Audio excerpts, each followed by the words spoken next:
இப்போ ரீசெண்டா தர்ஷன் அண்ட் அஞ்சு கொரியன் இவங்க 2 பேருக்கும் கல்யாணம் ஆயிடுச்சு அப்படின்ற மாதிரி நியூஸ் வந்து சோஷியல் மீடியால பயங்கர வைரலா பரவிட்டு இருக்கு. அண்ட் அது மட்டும் இல்லாம அதோட சேர்ந்து அவங்க 2 பேரும் மனவரையில உட்கார்ந்து இருக்க மாதிரியான போட்டோஸும் வந்துட்டு சோஷியல் மீடியால பயங்கர வைரலா பரவிட்டு இருக்கு. அண்ட் இதை பார்த்த ஃபேன்ஸ் எல்லாருமே வந்து பயங்கரமான ஷாக்லயும் இருந்துட்டு இருக்காங்க. ஏன்னா தர்ஷன் அவர்கள் வந்து யாரையுமே லவ் பண்ணல அப்படின்ற மாதிரி சொல்லிட்டு இருந்தாரு. அது மட்டும் இல்லாம இந்த விஷயம் வந்து நம்ம லிஸ்ட்லயே இல்லையப்பா அப்படின்ற மாதிரி தான் நிறைய பேரும் சொல்லிட்டு இருக்காங்க. ஏன்னா தர்ஷன் அவர்கள் வந்து யாரை லவ் பண்ணல அப்படின்ற மாதிரி அவரும் சொல்லிட்டு இருந்தாரு. இப்போ தர்ஷனும் அஞ்சு கொரியனும் கல்யாணம் பண்ணிட்டாங்க அப்படின்ற மாதிரி நியூஸ் வந்ததும் எல்லா ஃபேன்ஸும் பயங்கர ஷாக்ல இருந்துட்டு இருக்காங்க. தர்ஷன் அவர்கள் கனா படத்துல தான் முறையா ஹீரோவா இன்ட்ரோடியூஸ் ஆயிருந்தாரு. அது மட்டும் இல்லாம குக்குத் காமெடியில ஒரு குக்காவும் வந்து அவர் இன்ட்ரோடியூஸ் ஆயிருந்தாரு. அண்ட் அதுக்கப்புறமா அவருக்கான ஃபேன்ஸ் பேஸ் அப்படின்றது வந்து பயங்கரம் பெருசாயிடுச்சு. அவருக்கான ஃபேண்டம்ன்றது வந்து அதிகமாயிடுச்சு. ஸோ தர்ஷன் அவர்கள் அடுத்தது என்ன ப்ராஜெக்ட் பண்ண போறாரு அப்படின்ற மாதிரி இதெல்லாம் நிறைய பேர் வெயிட் பண்ணிட்டு இருந்தாங்க. இப்போ ரீசெண்டா தர்ஷன் அவர்கள் வந்துட்டு இந்த ஆல்பம் சாங் நடிச்சிருந்தாரு. அண்ட் அது மட்டும் இல்லாம இப்போ ஒரு படத்துல ஹீரோவும் கமிட் ஆகி நடிச்சுட்டு வந்துட்டு இருக்காரு அப்படின்றது குறிப்பிடத்தக்கது. அது மட்டும் இல்லாம தர்ஷன் அவர்கள் சிவகார்த்திகேயன் பயங்கர க்ளோஸான ஒரு நபர் அப்படின்றது எல்லாருக்குமே தெரியும். அது மட்டும் இல்லாமல் அஞ்சு கொரியன் அவர்கள் வந்துட்டு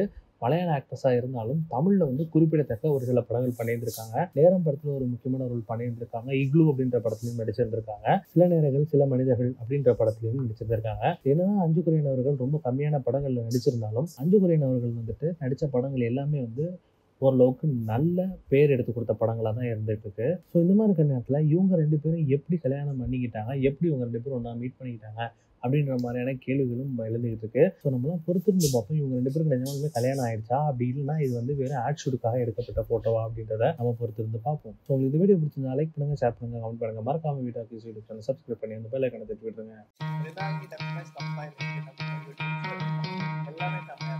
ட்ரிஷாவா இருக்கட்டும், அஸ்ஸினா இருக்கட்டும், ஜெனிலியா, இந்த மாதிரி நிறைய ஜோதிகா இவங்க ஏலியனா போய் அதுக்கப்புறம் டம் வந்து. ஸோ எனக்கு இருக்கிற பேசிக்கா பெரிய ட்ரீம் என்னன்னா யாருனே தெரியாது, டக்குன்னு வந்து அவங்க நம்பர் கேட்டுருவாங்க. கிரியேட் a fake Instagram பண்ணியிருக்கேன், வச்சிருக்கேன்.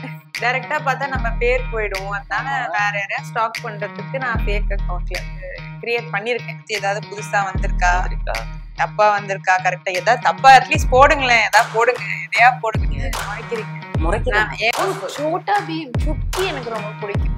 இந்த கேம் விளையாடிட்டு இருக்கும் போது ஏதாவது ஒரு விஷயம் போய் சொல்லி